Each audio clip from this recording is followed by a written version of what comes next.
はい、の最後でございます。それではオリエント急行殺人事件、引き続きやっていきましょう。ロードしたらなんか出ましたね。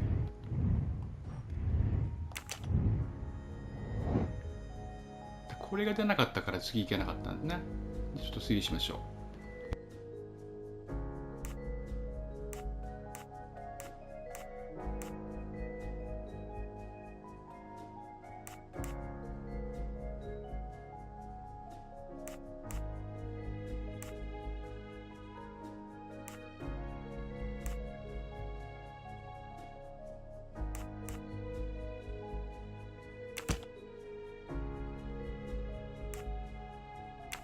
I do not think that's the right answer.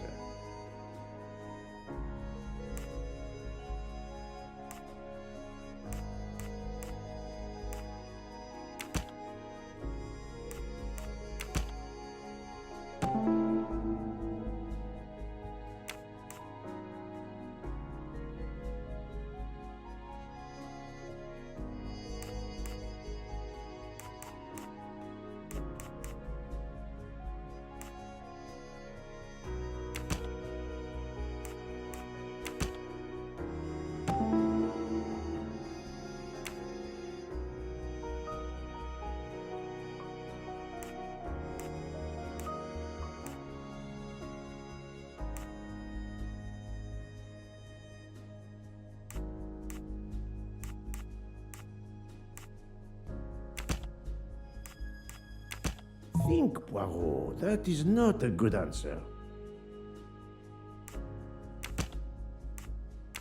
This is wrong, but I'm never far from the truth.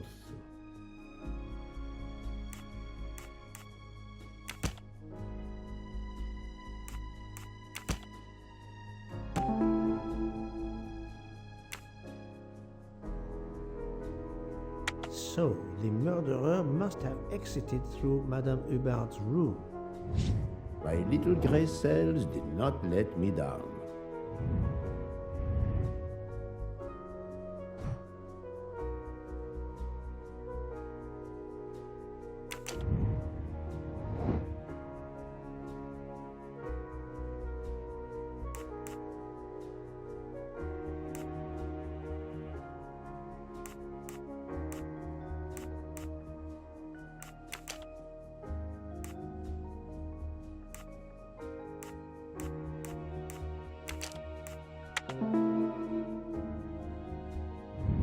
Et voilà.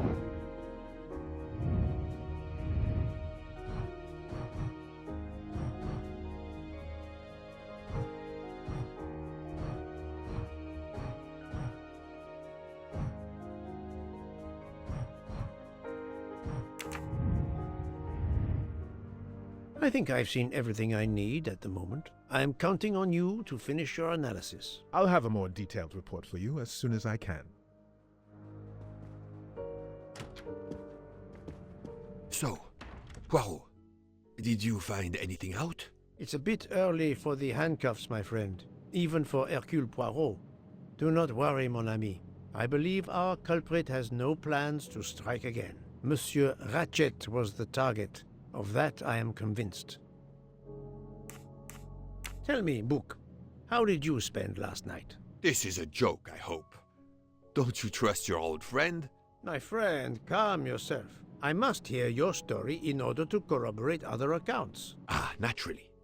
Let me see. I went to my compartment after dinner. Dr. Constantine was already there. We talked about his career. He's a Cambridge man, you know. After university, he returned to his country and has done much good there. He was so interested in the Orient Express. I told him all the anecdotes I know. I'm not certain when we fell asleep, but it was very late. Here is what I have found out. Monsieur Ratchet was stabbed many times. I also found threatening letters in his safe. He had a loaded gun under his pillow, so he was on guard, ready to defend himself. However, there was an empty glass with white residue at the bottom. I suspect a barbiturate. Perhaps he was forced to take it. In any case, I am certain he was unconscious, unable to defend himself. I also found several other items at the crime scene, possibly related to the murder.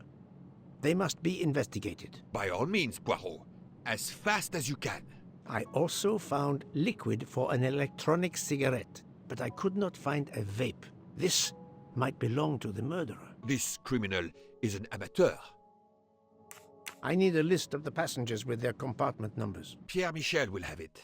I must interview the rest of the passengers and the staff. I'll be in the bar car if you need me. We are hours late. Soon I hope help will arrive.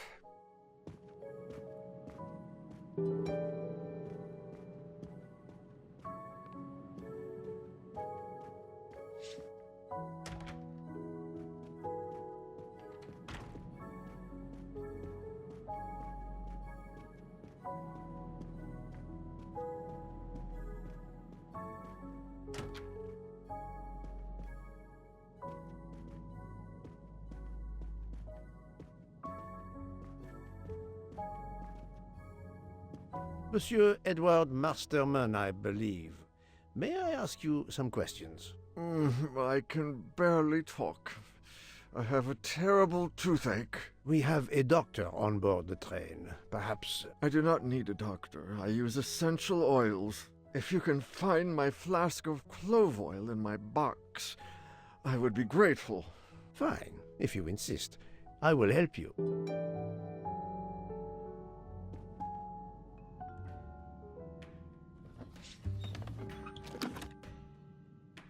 By the smell, I think that the jojoba oil spilled on the other bottles, leaving their labels illegible. I must find another way to find which one is Masterman's toothache remedy. The weighing scale is soaked in jojoba oil. It's unusual. Ah, this old scale will do the job.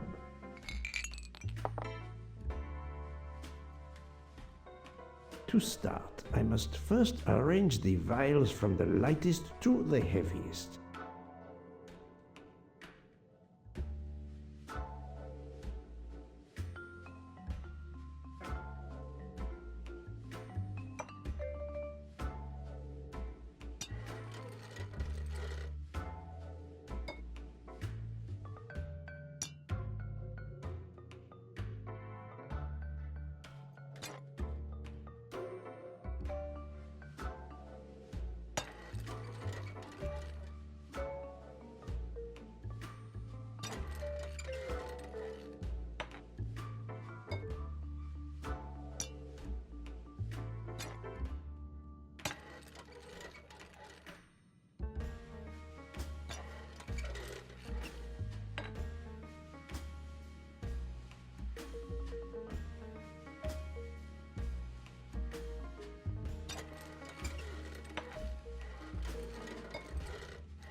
Now that I know the order, I think that I can easily guess which one is the clove oil.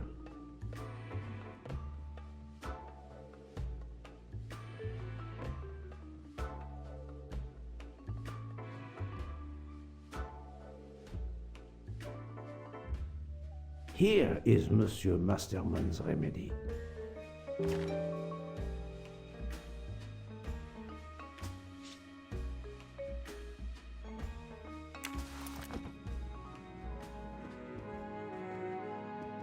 Here is your remedy. I hope it will help. Thank you very much, sir. Ah, well, I can finally speak without too much pain. I'm ready to answer your questions. You are Monsieur Ratchet's valet? Yes, sir, that is correct. Were you told that your employer was murdered? Yes, sir. A very shocking occurrence. You are Monsieur Ratchet's valet? Yes, sir, that is correct. Were you told that your employer was murdered? Yes, sir. A very shocking occurrence.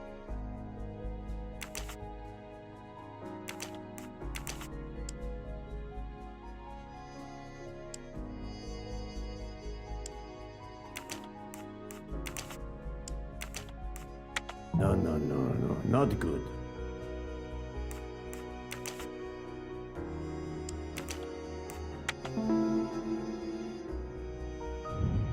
That was easy. At what hour did you last see Monsieur Ratchet? It must have been around 9 p.m., sir. That or a little after. I went to bed around 10:30 p.m., same as the person who shares my room, Mr. Foscarelli. He almost immediately began snoring. What did you do then? I read, sir, and I spent a while soothing my toothache with clove oil and listening to the snoring. Did you hear anything during the night? Yes, my roommate snoring. Are you a smoker? Yes, sir. I have a cigarette now and then to relax. Tell me about your employer, Monsieur Ratchet. I've been working for him for 9 months. I should not wish to speak ill of the dead, but he was not a gentleman, sir. Did you know that he had enemies? Yes, sir. I heard him discussing some threatening letters, sir, with Mr. McQueen. Did he mention these letters to you? He had been reading a letter when I came in. He asked me if I was the one who put it in his compartment. I told him that I had done no such thing, and he should report it to the police at the next station. How did he respond? He laughed, sir. You're joking. I do not joke, sir. Forgive me, I can see you do not.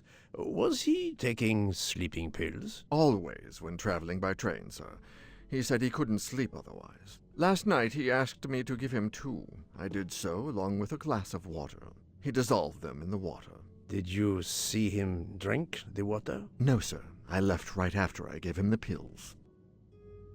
Was Monsieur Ratchet a smoker? No. He finds smokers disgusting. Can you tell me again why you gave sleeping pills to Monsieur Ratchet? Yes, I gave him the pills because when he takes the train, he has trouble sleeping. The letter must have worried him. He specifically asked me to prepare the sleeping pills. I didn't see him drink the water with the pills in it.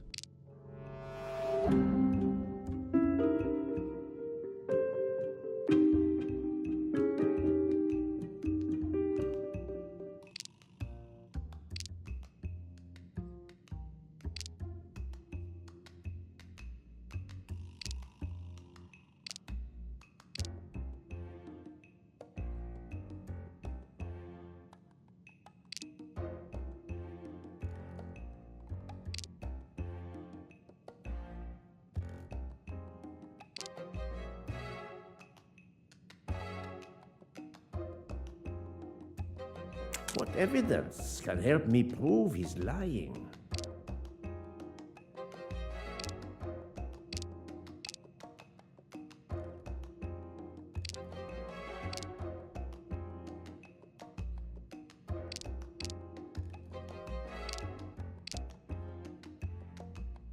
Monsieur, I believe you are not telling me the truth. What? How can you say that?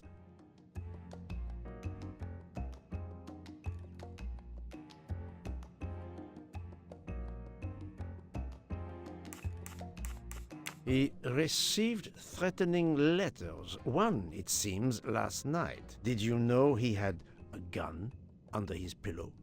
And even asked for my help to watch over him? I find it strange that he asked you for sleeping pills when he was afraid for his life and prepared to defend himself. I'm sure I don't know. Maybe to calm his nerves, maybe out of habit. It makes no sense. Wait, please. Isn't it possible that Mr. Ratchet asked me to prepare the pills, but didn't plan to drink them for some reason. It is possible. But I am a student of character, monsieur, and the Monsieur Ratchet you describe is not the man I met. If you'll excuse me, my toothache is getting worse again. I'm afraid this time you must prepare your own clove oil.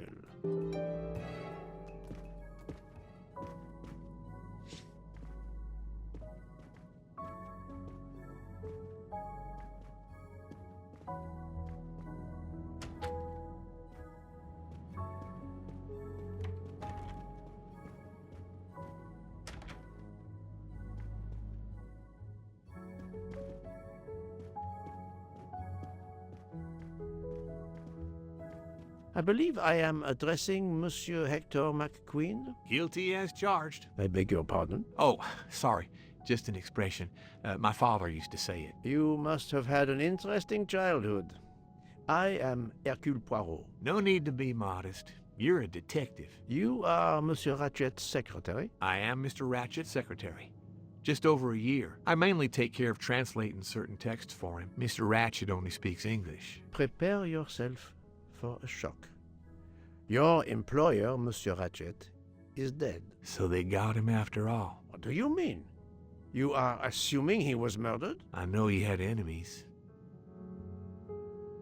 What can you tell me about Monsieur Ratchet? He was American. He was an antiques dealer. I don't know much more. Mr. Ratchet never talked about himself or his life. But I think Ratchet wasn't his real name. And he left the United States to run away from something. Or someone. Yes? He started getting letters. Threatening letters. Do you still have them? I have one. Did you know that Monsieur Ratchet had asked for my help? Asked you? No, I didn't know. He knew he was in danger. When did you last see him? Last night around 10 o'clock, I should say. Did you like your employer, Monsieur McQueen? No, I did not. He was, I'm sure, a cruel and dangerous man. Can you tell me your movements last night? I went back to my compartment. I read a little. In Belgrade, I went out onto the platform to smoke, but it was cold. I quickly went back in. I then went to Mr. Ratchet's compartment to take some dictation for him. I left around 10 o'clock. I saw Captain Arbuthnot. We ended up chatting in my compartment. Then we went out on the platform to quickly stretch our legs at Minkowski. He left around 2 o'clock. Thank you. I will need to check Monsieur McQueen's story with Captain Arbuthnot. I found a diary in Monsieur Ratchet's safe. Did you know about it? I kept a business appointment book, but I know he had a personal diary as well. That looks like it. Are you a smoker? Yes, I smoke cigarettes. I've tried to quit, but no luck. Can you give me this letter, please? Of course, here it is.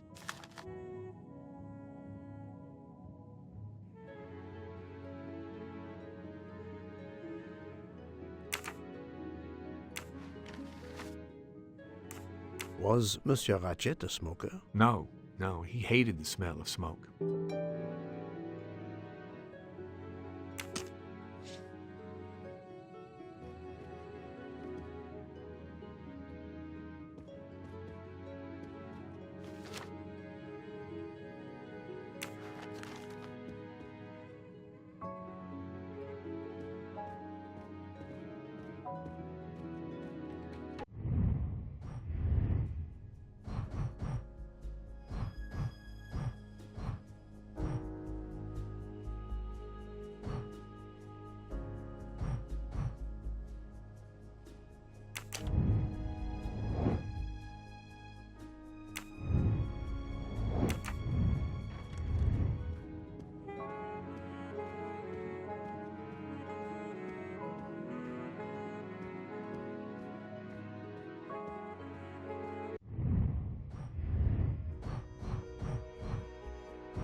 Good morning, madam. I am Hercule Poirot. Caroline Hubbard. What can I do for you, Mr. Poirot? I am the bearer of unfortunate news. It's obvious with all the commotion that something has happened. Madame Hubbard, I am afraid your neighbor, Monsieur Ratchet, was murdered last night. Oh my God! I knew it! I knew it! I would like to ask you some questions, but first, may I inspect your room? Of course, yes, you must.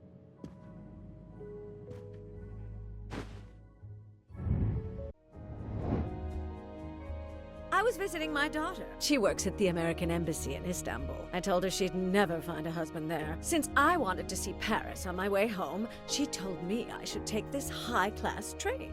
I can't wait to see Paris. It looks beautiful in the movies, but it couldn't be more beautiful than Schenectady in the good old US of A. That's where I'm living now.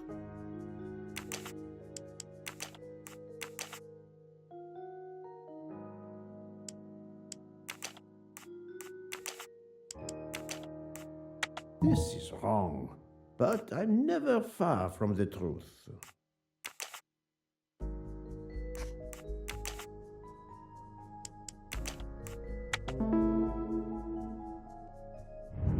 Et voilà.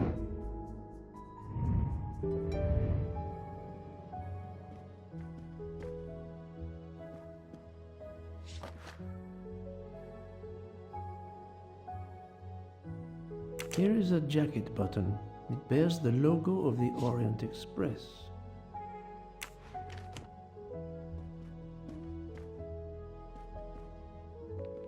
The luxury of the Orient Express is present in every detail.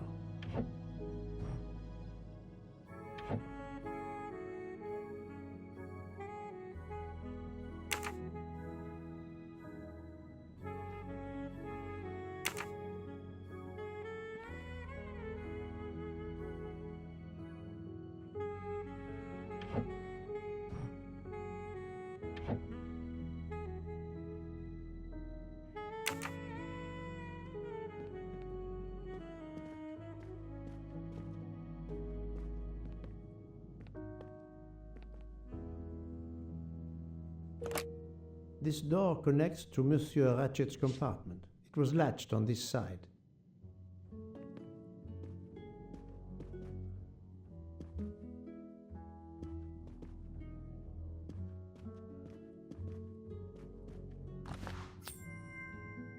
You can never have too many of these.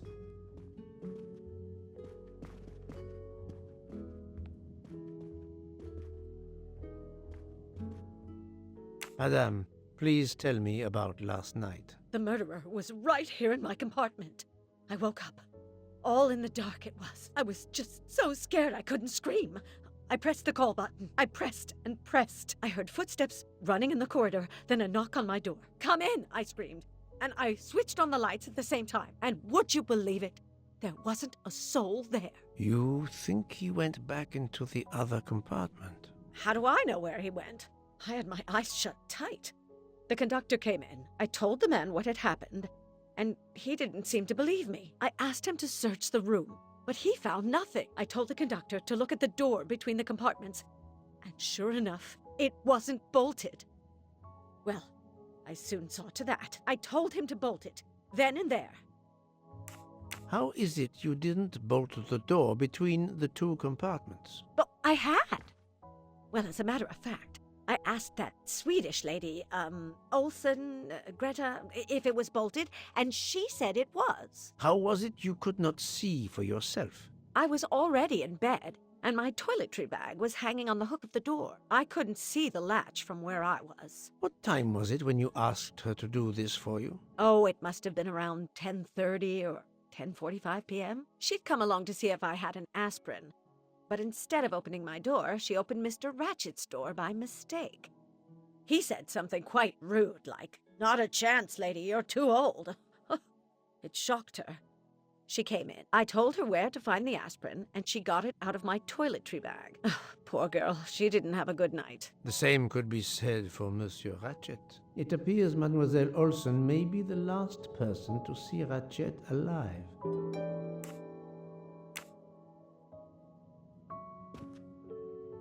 Is this your handkerchief? No, not at all. Yet it is embroidered with an initial H, like your name. I don't care. It's not mine, and I would certainly never buy something so impractical as that frilly thing. Are you a smoker? No, definitely not. Filthy habit. I found a jacket button on your table. It looks like it belongs to...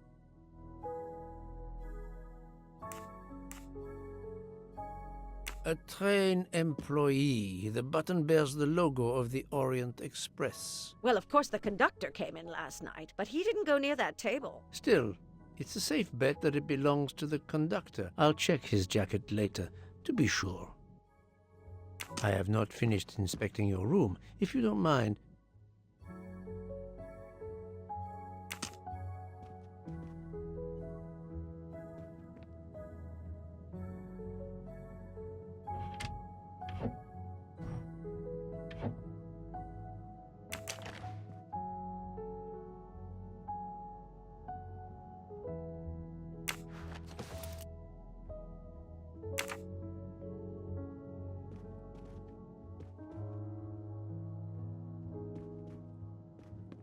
let's see if Mrs. Hubbard was telling the truth about the latch of the connecting door.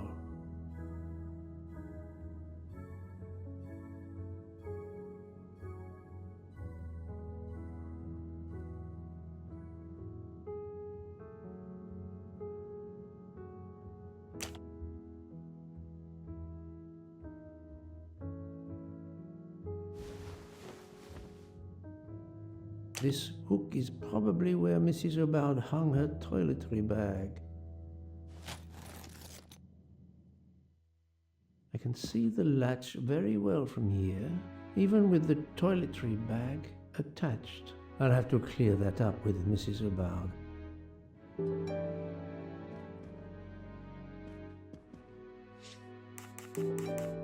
Mrs. Hubbard, you told me that the door connecting the two compartments was closed, correct? Yes, it was, as I told you. I was already in bed and my toiletry bag was hanging on the hook of the door. I couldn't see the latch from where I was. That's why I asked Miss Olsen to check if it was closed.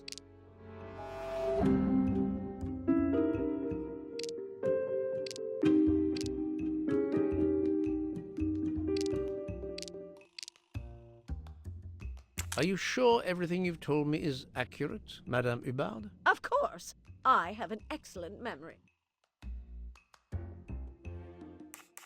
Mrs. Hubbard, I tested putting your toiletry bag on the door hook as you told me. From your bed, you can easily see the latch on the door. The toiletry bag does not hide the latch at all. Are you saying I'm lying? It may have been stuck somehow in a different position, or I may not have seen it in the darkness. Or I didn't think to look, you irritating man. Details matter, madame. A man has been most savagely murdered. You will excuse me if I attempt to separate the truth from the false. Forget my toiletry bag and focus on who entered my compartment. Probably after killing Mr. Ratchet. Madame Hubbard is a force to be reckoned with, but I suspect I'm not done with her. Thank you for your assistance, madame.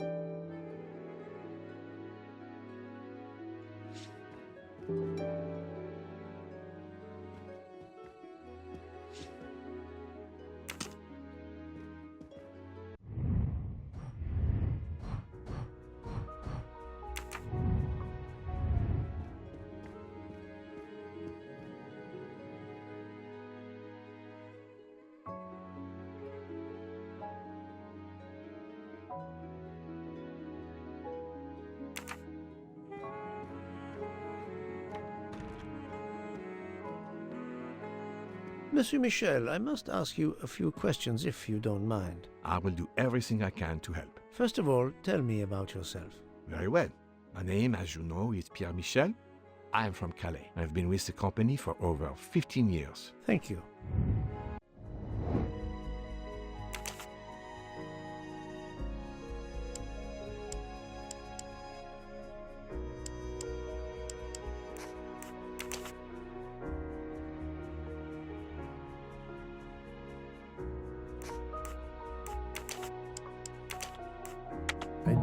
not think that's the right answer.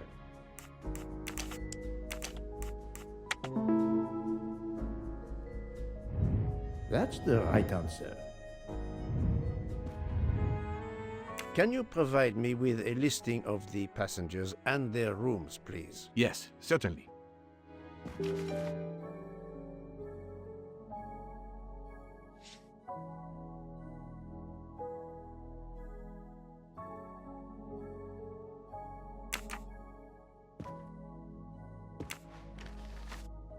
Are you a smoker? Indeed. Do you smoke e-cigarettes? No, tobacco only. I would like to reconstruct with your help the events of last night. Monsieur Ratchet retired to bed. When? Almost immediately after dinner, sir. Actually, before we left Belgrade. Did anybody go into his compartment after that? His valet, monsieur. Monsieur Masterman. And then his secretary, the young American gentleman. Monsieur McQueen. And that is the last time you saw or heard of him? No, monsieur. You forget that Monsieur Ratchet rang his bell around 12:40 a.m., soon after we had stopped. I knocked at the door, but he called out in French, "Ce n'est rien, je me suis trompé." I then left to answer another bell that had just rung. Where were you at 1:15 a.m.? I was sitting on my little seat at the end of the car, facing up the corridor. Are you sure? I left a little after 1 a.m. to speak about the snow with my colleague Jean in the bar car. I came back later. There was a call. I remember speaking to you. Indeed, I remember. Carry on. It was the American lady, Madame Hubbard. She thought she saw a man in her compartment. Then, around 1:50 a.m., I made the bed for Monsieur Ratchet's secretary, Monsieur McQueen. He had spent the evening talking with the English Captain Arbuthnot. At 2 a.m., I returned to my place and stayed there until dawn. What is the last station where we stopped? Vinkovsky. Could someone have come on board? Possibly. I was very busy. Owing to the weather, we were a few minutes late. We left at 12:10 a.m. I found a button from an Orient Express staff jacket. Did you lose one by any chance? No, monsieur. As you can see, I have all my buttons. It is not mine.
I do not think that's the right answer.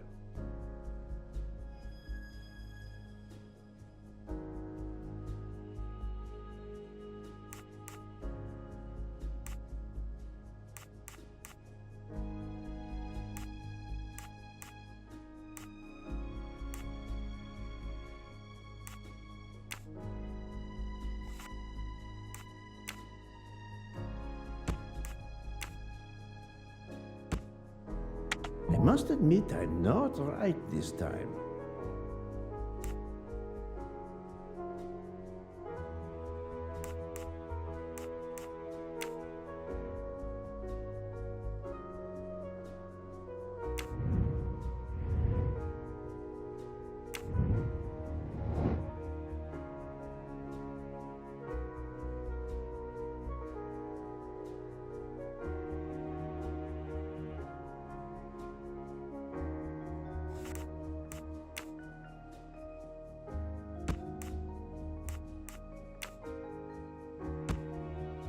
This is wrong, but I'm never far from the truth.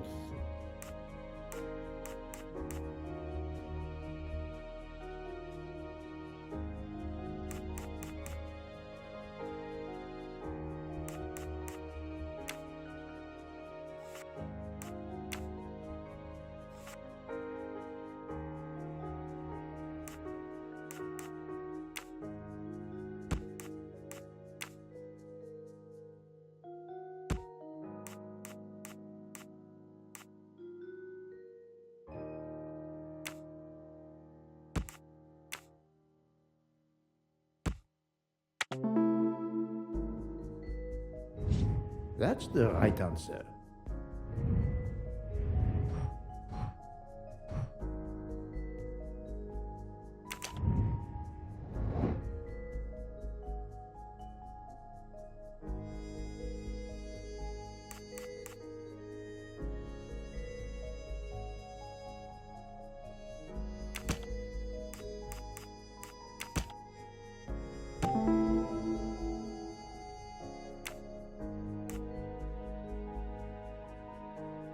While Monsieur Michel was chatting with Monsieur Fauchet in the bar car between 1 a.m. and 2 a.m., the murderer could have escaped Ratchet's room without being seen.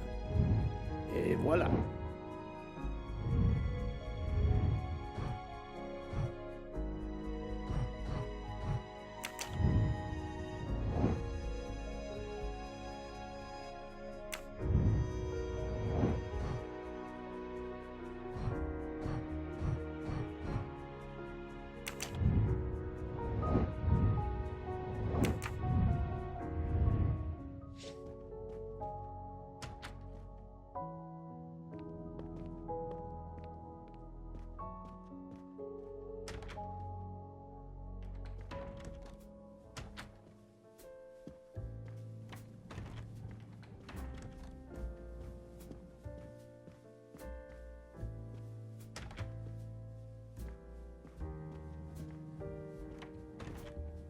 So, Poirot, I hope you are progressing in your investigation. I have not finished yet, but it is progressing, yes.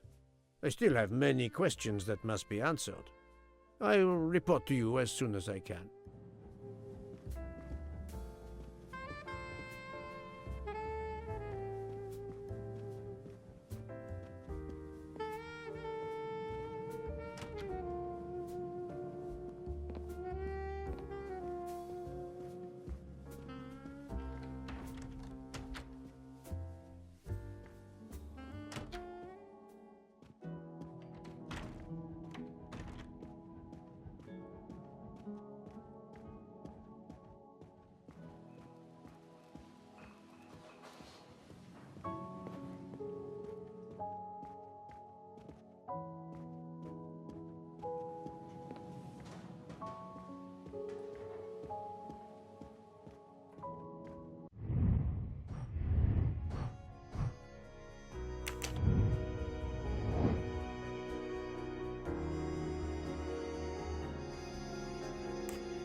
The murderer may have impersonated Ratchet by calling Monsieur Michel to make it seem that Ratchet was still alive at 12:37 a.m.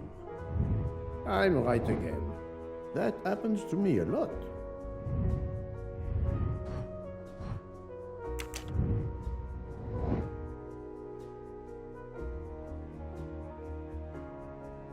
I must admit I'm not right this time.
So, my friend, have you found our killer? Not yet, but I will tell you what I have learned. Please.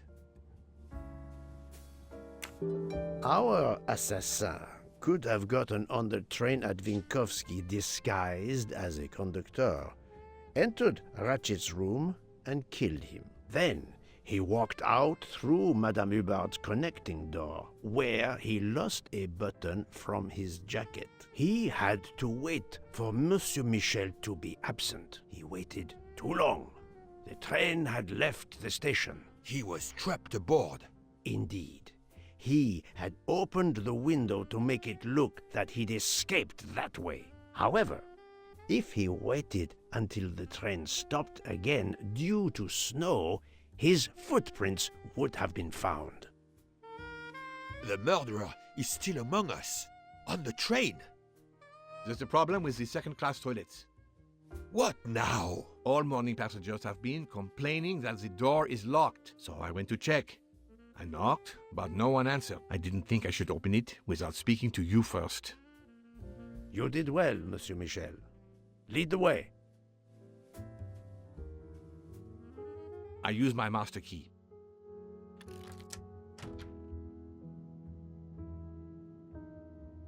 But who is she? Is she alive? She is breathing. Then if she isn't dead, isn't she our murderer? That, my friend, is what we must find out.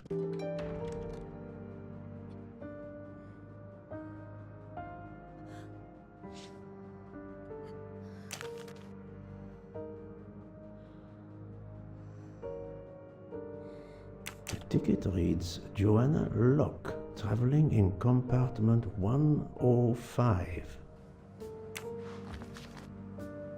Miss, can you hear me?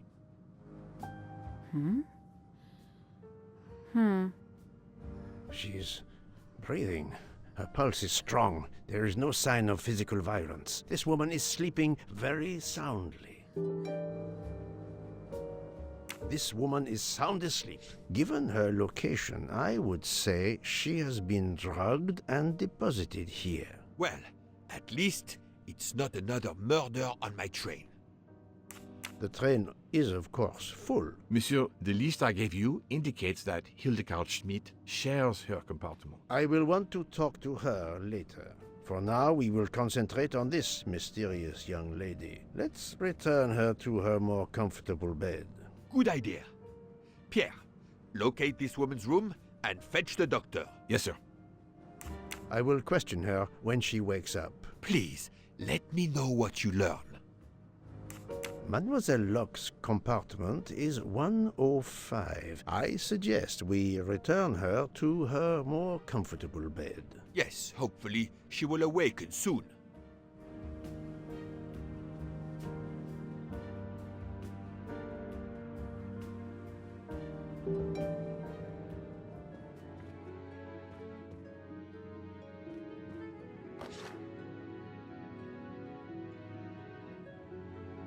A cup of tea with white residue at the bottom.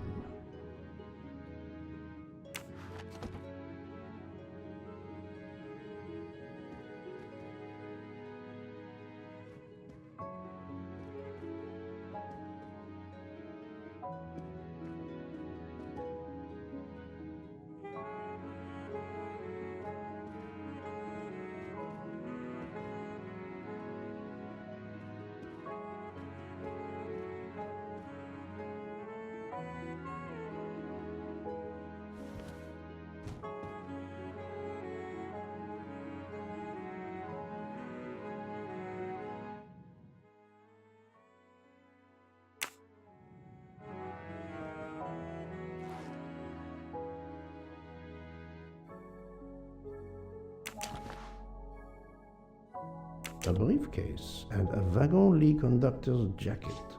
And a button is missing.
あれ何も秘密が出てこなくなった。はい、じゃあね、一旦ここで終了して、ちょっと部屋を探してみます。はい、ではね、ここまでご視聴ありがとうございました。のさようでした。